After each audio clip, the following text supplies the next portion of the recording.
ইতিমধ্যেই নিম্নচাপ দক্ষিণবঙ্গের মধ্যে প্রবেশ করার পর ইতিমধ্যে দক্ষিণবঙ্গের বিভিন্ন জেলা অর্থাৎ পশ্চিম মেদিনীপুর, পূর্ব মেদিনীপুর, হাওড়া, হুগলি, এদিকে উত্তর চব্বিশ পরগনা বিভিন্ন বিস্তীর্ণ জেলায় কিন্তু হালকা থেকে মাঝারি কোথাও কোথাও ভারী বৃষ্টিপাতও হচ্ছে, কোথাও আকাশ মেঘলা রয়েছে। ইতিমধ্যে ঠান্ডা কিন্তু একেবারে উধাও হয়ে গেছে দক্ষিণবঙ্গ থেকে।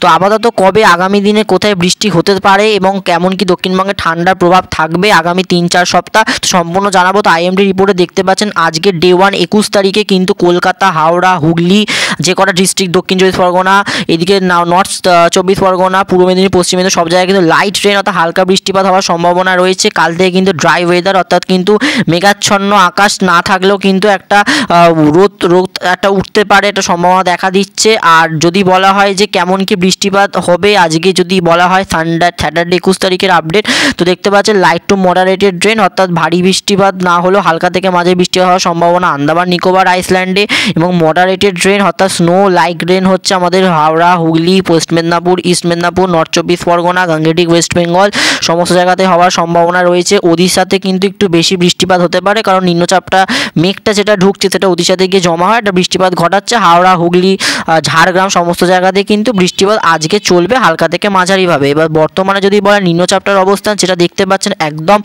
মধ্য পশ্চিম বঙ্গোপসাগর করে অবস্থান করছে। এইটি কিন্তু আস্তে আস্তে একদম অন্ধ্রপ্রদেশ উপকূলের দিকে অগ্রসর হবে এবং সেখান থেকে গা ঘেঁষে কিন্তু একদম সেই দিকে এগোতে থাকবে অন্ধ্রপ্রদেশ উপকূলের দিকে। তবে এটা কিন্তু প্রত্যেক মুহূর্তে দিক চেঞ্জ করছে, অর্থাৎ কোন দিকে যাচ্ছে কনফার্মভাবে বলা যাচ্ছে না। তবে মেঘ থেকে কিন্তু একটা ঝাপটা বৃষ্টিপাত হওয়ার সম্ভাবনা দেখা দিচ্ছে। এবার যদি বলা হয় বৃষ্টিপাত কি কেমন হতে পারে, তো দেখতে পাচ্ছেন দক্ষিণবঙ্গে হালকা থেকে মাঝারি বৃষ্টিপাতের সম্ভাবনা, ভারী বৃষ্টিপাতের সম্ভাবনা কোথাও নেই। বিক্ষিপ্তভাবে খেপে খেপে বৃষ্টিপাত হবে, কোথাও বিক্ষিপ্তভাবে, আবার কোথাও কোথাও কিন্তু হালকা রোদের আভাসও মিলতে পারে। তো দেখতে পাচ্ছেন আমাদের যে একদম সাউথ অর্থাৎ উপকূলের যে জেলাগুলো রয়েছে সেখানে একটা দমকা হাওয়া থাকতে পারে, ঠান্ডা দমকা হাওয়া।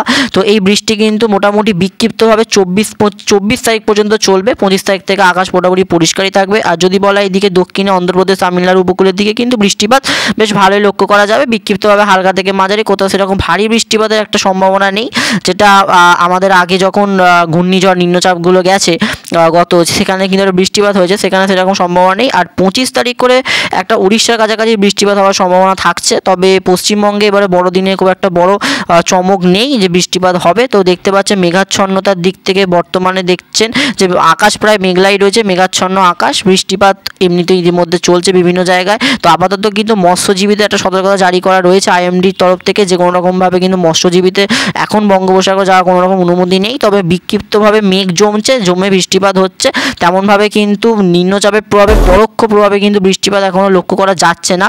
তো টেম্পারেচারে বড়সড় পরিবর্তন, যেটা কিন্তু 13-12তে নেমে গেছিলো সর্বনিম্ন কলকাতা সহ দক্ষিণবঙ্গে, সেটা কিন্তু আপাতত একটু বেড়েছে, অর্থাৎ সর্বনিম্ন 18, 19, 20, 21 কাছাকাছি টেম্পারেচার থাকবে। আর উত্তরবঙ্গে টেম্পারেচারে কোনো পরিবর্তন হবে না, মিনিমাম 7-8 ডিগ্রি সেন্টিগ্রেড টেম্পারেচারই থাকবে। আর একটু বঙ্গোপসাগরে জলের উষ্ণতা একটু বেশি রয়েছে, সেক্ষেত্রে নিম্নচাপটা জলীয় বাষ্প প্রচুর পরিমাণে ঢুকছে। আর বর্তমানে দেখতে পাচ্ছেন যে আগামী 10 দিনে কিন্তু দক্ষিণবঙ্গ সহ সাউথে বৃষ্টিপাতের পরিমাণ যথেষ্টই বাড়তে চলেছে ভারতে।